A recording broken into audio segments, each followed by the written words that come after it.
Proving congruent triangles and statements on congruent triangles.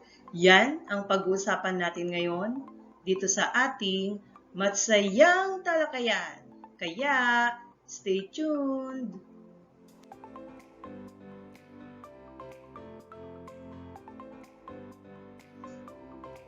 Hello, Grade 8 learners! For today's video, we will discuss proving congruent triangles and statements on congruent triangles.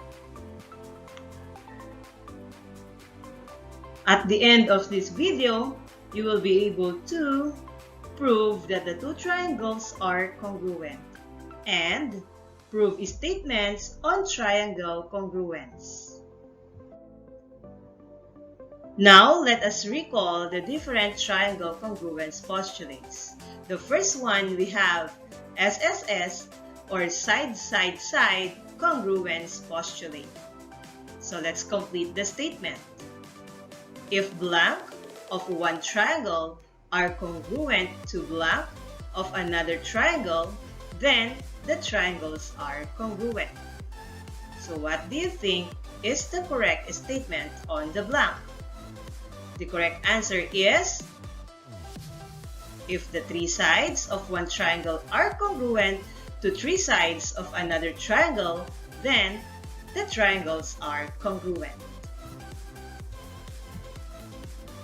Another is we have SAS or side-angle-side congruence postulate. Now, complete the statement. If blank of one triangle are congruent to blank of another triangle, then the triangles are congruent. And the correct answer is, if two sides and included angle of one triangle are congruent to two sides and included angle of another triangle, then the triangles are congruent. The next is, we have ASA or angle side angle congruence postulate. Now, let's again complete the statement. If blank of one triangle are congruent to blank of another triangle, then the triangles are congruent.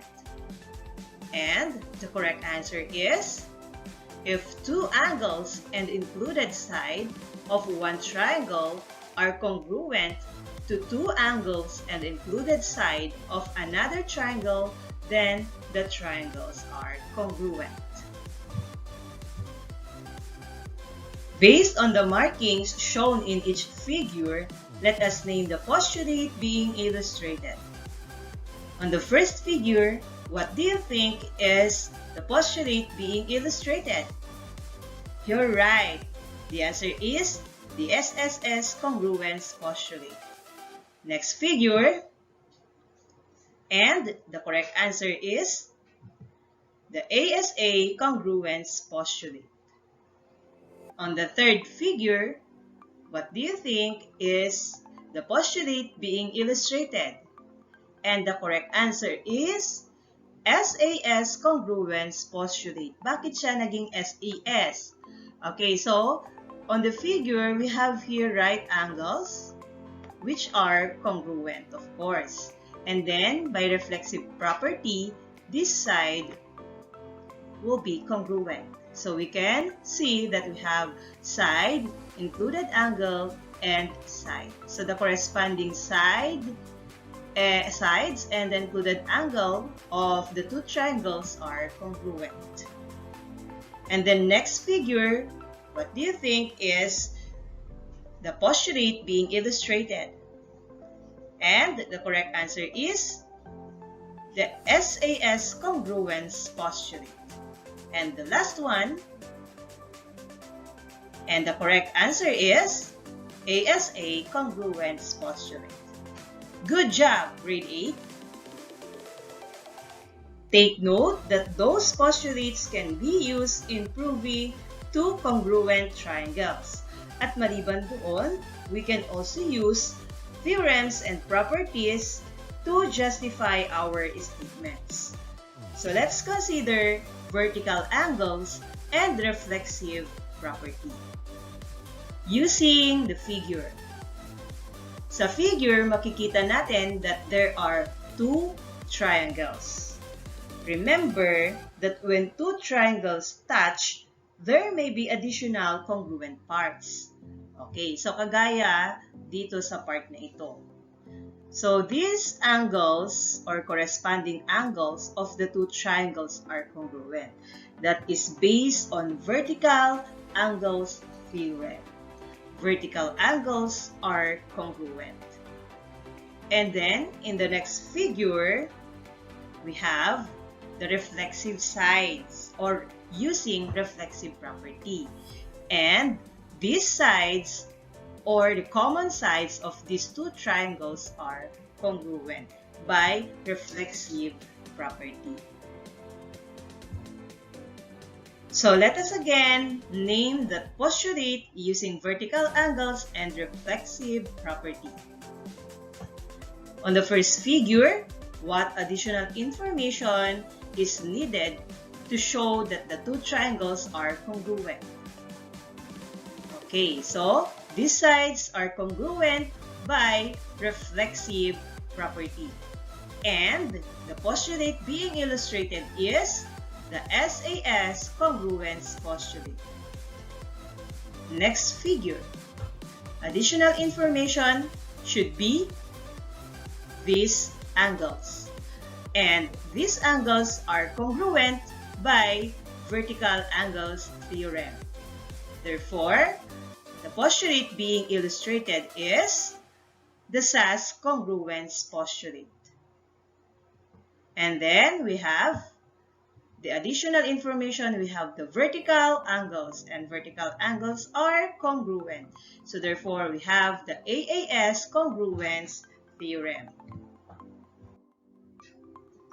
Now, let us prove that the two triangles are congruent by writing it in a two-column proof. Given AB is congruent to CD and BC is congruent to DA. So let us prove that triangle ABC and triangle CDA are congruent by following the steps. Step number 1, mark the given. So using the figure, lagyan natin ng markings o tick marks yung mga congruent parts. Mula sa given, AB is congruent to CD. So, lagyan natin ng tick mark. And then, BC is congruent to DA. And for the second step is to mark the additional information needed in the figure to show that the two triangles are congruent. What property or theorem should be applied to show that the two triangles are congruent? Is it reflexive property or vertical angles theorem? We have reflexive property. Okay, so and the reflexive sides, we have AC congruent to AC. And then for step number 3, you have to choose a postulate. From the given figure is that illustrate SSS, SAS, ASA, or AAS congruence theorem. And the correct answer is, it is SSS congruence postulate. And for step number 4, we have to list the parts which is being marked in the previous step. So we have on the first statement, AB is congruent to CD, BC is congruent to DA, and on the last step, we have AC is congruent to AC. And for the reasons, step number 5, we have to fill up the reasons. So 1, given, BC is congruent to DA, ay galing din sa given, and AC is congruent to AC, kanina sabi natin, it is a reflexive property. Now that we have SSS congruence postulate, is that already enough to show that the two triangles are congruent? Of course. So, on the fourth statement, we are going to write triangle ABC is congruent to triangle CDA by SSS congruence postulate. Okay, another example. So, given angle A is congruent to angle C. So, lagyan na natin ng markings sa figure. And then another one, BE is congruent to BD. Lagyan din natin ng markings.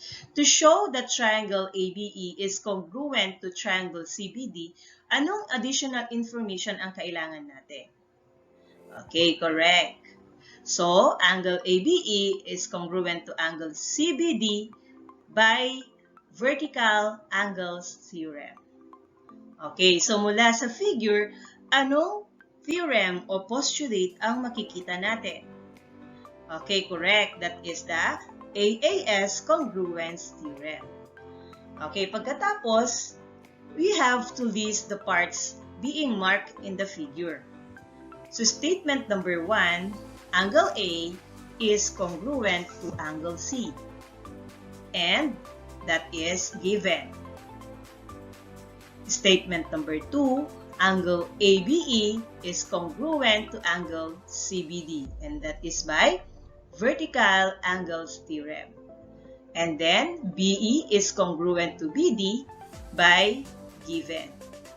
Okay, so pinagsunod-sunod natin yung statement para makita natin that this shows the angle, and the non-included side. So we can say now that triangle ABE is congruent to triangle CBD by AAS congruence theorem. There are some cases that we can prove congruent triangles using the following indirect information. So we have definition of midpoint, definition of bisector, vertical angles are congruent, or that is the vertical angles theorem, then definition of perpendicular bisector, reflexive property, or that is the shared side or reflexive side, and then parallel lines. In parallel lines cut by transversal, meron tayong alternate interior angles. And then, property of perpendicular line. What does it implies? Given implies congruent parts. Halimbawa, if we have a midpoint, magkakaroon ka ng congruent segments. If we have parallel lines, you will have congruent angles. Halimbawa, meron kang parallel lines cut by a transversal, you will have there alternate interior angles, and alternate interior angles are congruent. And then we have the segment bisector. Magkakaroon ka ng congruent segments. And then angle bisector or angle bisector, at magkakaroon ka dyan ng congruent angles. And if we have perpendicular, magkakaroon ka ng congruent angles dahil sa perpendicular lines, ang angles na mag-form mo dyan ay right angles.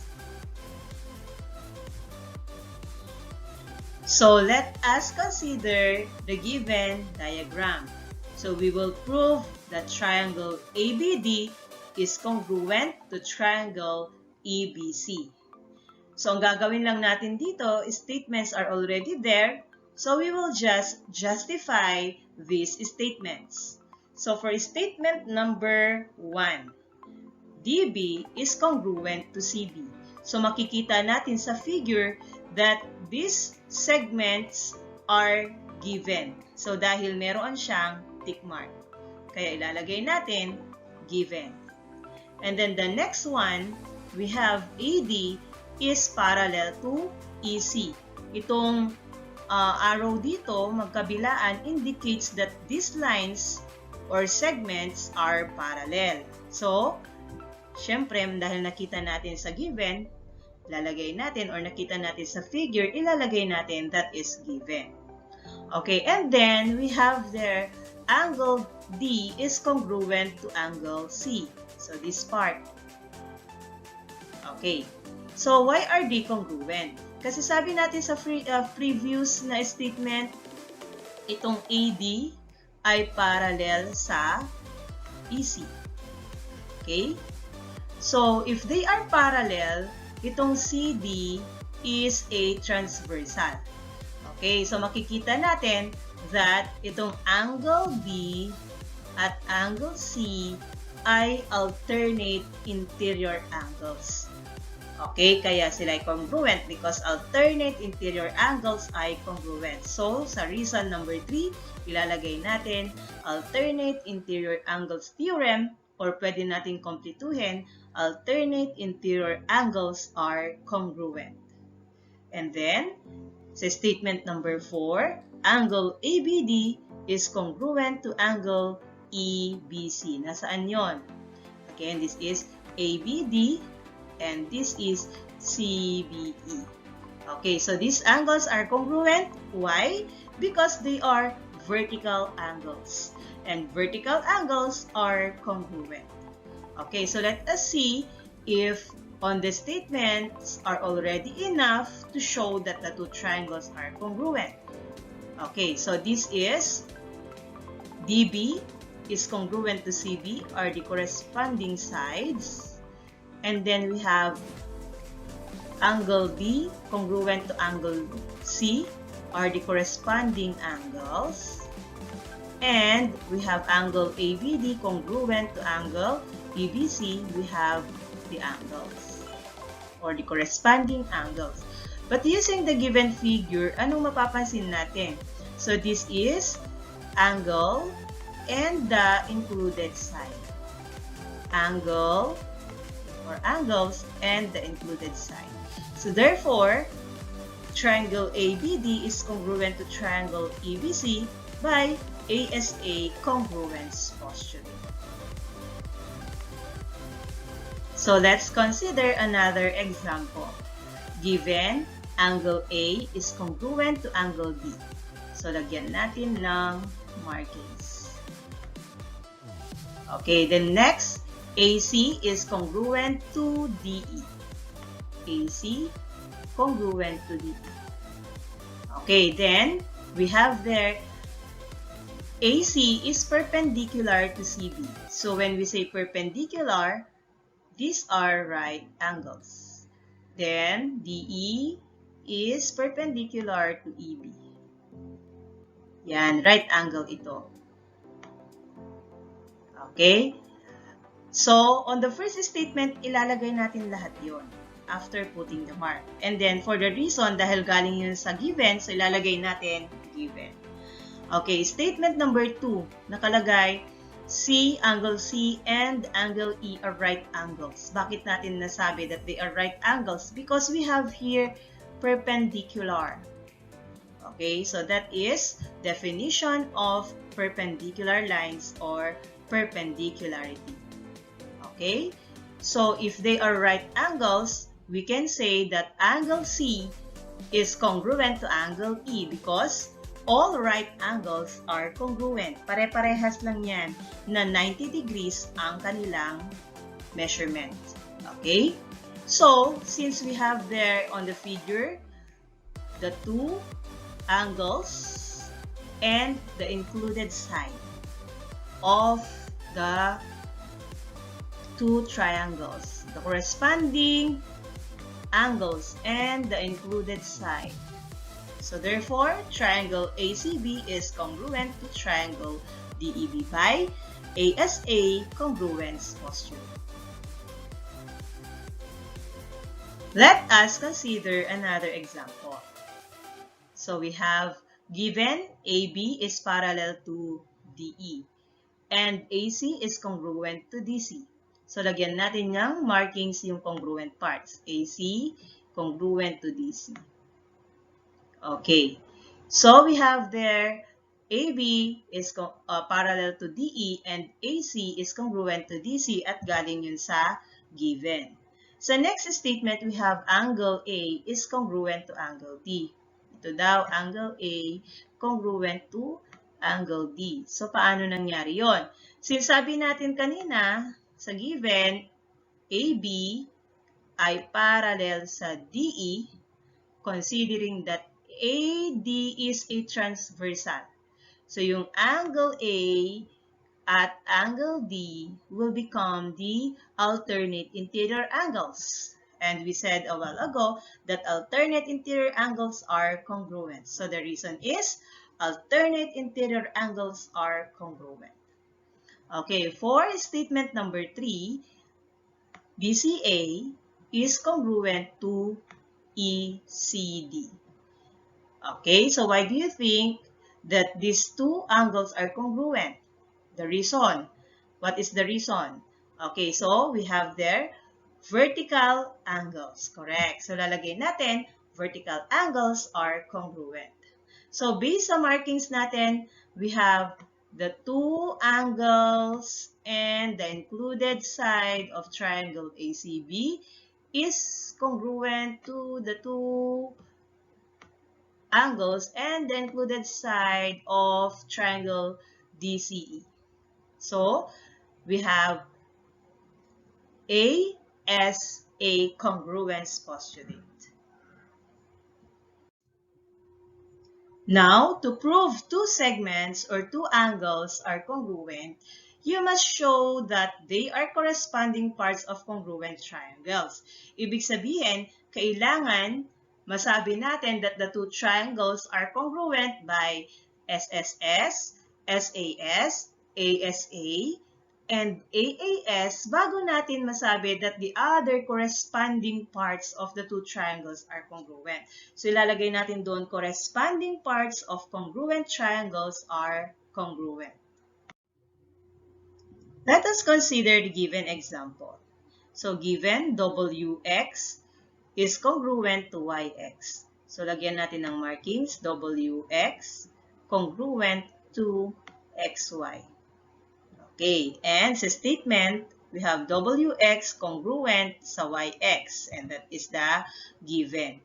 And then we have also XZ bisects angle WXY. Okay, so pag sinabi nating bisect, it will divide, or an angle bisector divides the angle or angle into two congruent angles. So kung ito ay ang angle WXY, yung XZ is an angle bisector. Okay, and that is the given. So, since sabi natin XZ is an angle bisector, we can say now that WXZ is congruent to YXZ. Okay, at yun ay galing sa angle bisector. Kaya lalagay natin definition of angle bisector. Okay? And then we have another congruent parts. So makikita natin dito, XZ is congruent to XZ. Okay? So anong property yon? Correct. That is a reflexive property. Okay, based on the markings that we have in the figure, we have here two sides and the included angle. So we can say that triangle XWZ is congruent to triangle XYZ by SAS congruence postulate. Now, dahil sabi natin, the two triangles are congruent by SAS congruence postulate, pwede na nating sabihin that WZ is congruent to YZ by CPCTC. Anong ibig sabihin nun? Corresponding parts of congruent triangles are congruent. Okay, ulitin natin. Since X or triangle XWZ is congruent by XYZ by SAS congruence postulate, and WZ is congruent to YZ, so they are the corresponding sides of the two triangles. So therefore, they are congruent because corresponding parts of congruent triangles are congruent. Okay, so let's consider another example. So given AX is perpendicular to XY, BY is perpendicular to XY. So ilalagay natin sa first statement at ang reason niya ay given. So anong ibig sabihin pag perpendicular? Mula sa definition ng perpendicular line, kapag ang dalawang lines or segment ay perpendicular, magkakaroon ka ng right angles. Kaya sa statement number 2, angle X and angle Y are right angles because of the definition of perpendicular lines. Okay, kapag ito ay right angles, we can say that these two angles are congruent because all right angles are congruent.